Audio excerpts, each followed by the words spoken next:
My name is George Johnson. I'm here to talk about music, okay? Music is something that is touched by many. Many people have an ultimate feeling towards music, or they have an opinion about music. Very few ultimately know exactly how to create music, how to create something that's emotional, how to bring something that's valuable to other people that is ultimately just notes combined together. And so the three main components that come from that is, first of all, the tempo, second of all, the chord progressions, and third of all, the texture that is used in the song. To begin, the tempo is something that is brought along very early in the song to allow the audience to understand exactly how the song will be moving throughout. Alright, it can be used in one melodic tone, one melodic tune, where you'll just play one melodic tune and it'll go in a specific tempo that will allow the rest of the song to adapt to it and ultimately move along with the tempo. That can be seen in Can't Help Falling in Love by Elvis Presley, where it's do-do-do-do, and then it just continues to go along with the song. And that can happen for about the first couple of measurements, and then ultimately vocals will be added, or a different piece will be added, just something that will bring texture. So textures, for example. Textures are certain things that bring a whole dynamic of music together. Ultimately, textures will be seen or developed in the third or fourth measurement, possibly in the fifth after moving from one whole melodic measurement, which would be about 4 measures. So after that first whole sentence form or period form, it would be moving over to a more texture-oriented type of song. Texture is ultimately the multiple components that are added to create a unique sound or sort of an emotional sound. For example, monophonic texture is a single melody that is just moved simply, and multiple instruments can be added to it to create more so like emotion, a strong, more will-powered type of emotion, or it can be a really soft and soothing type of emotion.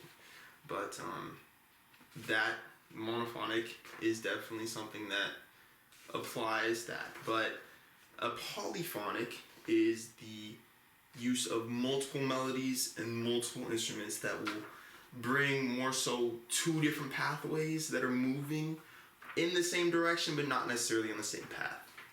And what this does, it just brings more so a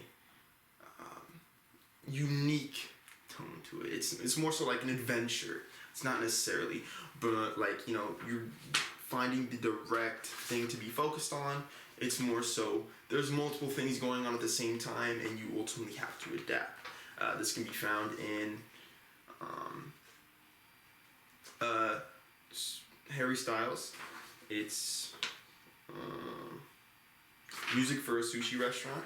Yes, that uses polyphonic texture, and it's very unique. It's very just fast paced. It's very jumps right at you. And something that can also be implemented in this texture is the Jurassic Park theme song, which uses a monophonic texture that ultimately just applies more instruments to increase the climax of the song and ultimately bring a more powerful burst into the main part of the song, which can be found in monophonic texture. But in order to go along in these textures, musicians especially have to find themselves following a specific path. Alright, so for each song, it may subside in a specific key. Some may say like A minor, G minor, A major, C major, multiple different scales that are ultimately used to give sort of a guideline for musicians. This guideline can be implemented through just staying on the same sort of path, ultimately, at the end.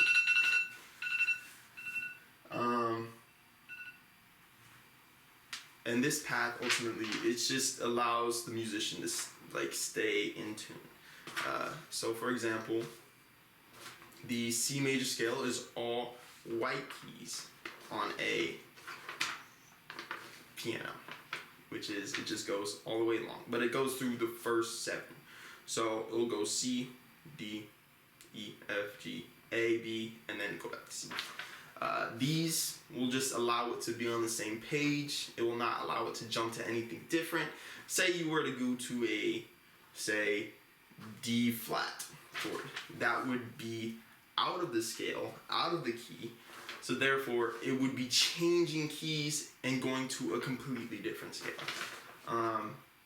But with specific scales, you must follow a specific pattern in order for everything to sound good and sound composed.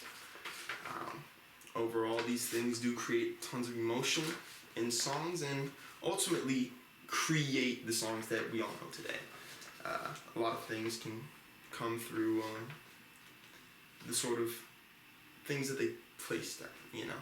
There's a lot of different components that can be added and subtracted from it, and it's ultimately their decision to either create emotion or create lack of it. But that's all I got today. Thank you.